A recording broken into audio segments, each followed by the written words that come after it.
The federal government has announced plans to sell a massive estate comprising 753 housing units recently recovered from the former central bank governor, Godwin Emefiele, to low and middle income Nigerians. The estate, located in Abuja and covering over 150,000 square meters, was described by the Economic and Financial Crimes Commission (EFCC) as the largest single asset recovery in its history. It includes duplexes and other residential units and was confiscated following a final forfeiture order issued by Justice Jude Onwuegweze of the Federal High Court on December 2nd, 2024. Court filings confirmed that the property was linked to Emefiele, who in April 2025 sought to reclaim the estate. He claimed the EFCC had concealed the forfeiture proceedings from him. However, the court dismissed his application. On the 20th of May 2025, the EFCC chairman, Olaolukoyede, officially handed over the property to the Minister of Housing and Urban Development, Ahmed Dangiwa. The move is said to align with President Bola Ahmed Tinubu's renewed hope agenda, which aims to make home ownership accessible to all Nigerians. Speaking on Saturday via an interview, the Director of Press and Public Relations at the Housing Ministry, Badamasi Aiba, said the estate is still under construction. He explained that structural and integrity assessment would be conducted before the homes are profiled and offered for sale. How will you describe this effort of the federal government through the EFCC? It's a testimony to the new hope agenda of President Bola Ahmed Tinubu that gave us the go-ahead to do our work and ensure that we use the instrumentality of the fight against corruption to stimulate the economy. And I believe this will add value to our economy by doing with me. And it also give opportunity to Nigerians who have been yearning, hardworking, to own a property. By the time we are through with this, like the Honorable Minister said yesterday, through a transparent and accountable process, the federal government will determine what we're going to do for them. Thank you very much. Certainly, this is a windfall, if you may call it, because it's a proceeds of crime that has been recovered by the EFCC, and we thank them for that effort. And we have taken over today, we have taken possession of this estate today, and we will commence our own work. Especially, we have to do integrity test of the structure that are standing here to confirm their own structural stability.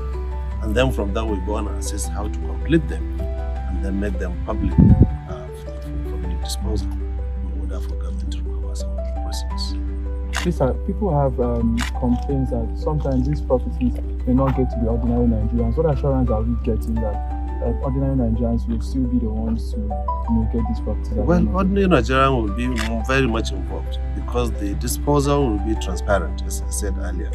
And we already have a renewed hub portal that we are selling some of the renewed hub estates across the country. And we'll key this project into that portal, especially when the construction towards the completion of the estate has commenced. By then, people will be able to know what type of houses they want to buy when the physical structure of each of the units are revealed. Because sometimes you can't even know what you are buying until the physical structure of the houses are revealed. So people should exercise patience, and I will come out with an advertisement on process of acquiring these estates. Well, I have to seriously commend the chairman, Mr. Olaolukoyede, on this outstanding recovery. As you can remember, this is the biggest recovery ever done in this country. And 753 housing units being recovered within a short spell of his appointment, just less than a year or so. And this has happened. And more recoveries are ongoing, and I assure Nigerians that with him on board, the chairman will get more of such recovery, and Nigerians will be better for it. Irrespective of this performance of the EFCC, some Nigerians are backlashing the effort of the EFCC. Maybe some are saying they are behind and they are not up to the task. What is your message to Nigerians giving moral support to the EFCC? Well, they should keep trust on what the government is doing, because I'm sure he drives his own desire from the goodwill of Mr. President. He has given him all the leverage, all the goodwill. He has gotten it for him to work, and he's utilizing that very well. So Nigerians should have trust on the EFCC for its own efforts to ensure that they make a free, corrupt nation. Aiba said the homes will be sold through the ministry's portal. He emphasized that the process would be digital and transparent to limit human interference and ensure fairness and public trust. Aiba also dismissed concerns that the houses would be secretly allocated to those in power, insisting that the Tinubu-led administration is committed to accountability. While this has generated mixed reactions online, we'll continue to supply you more trending news updates and exclusive videos. Keep watching NaijaNews TV.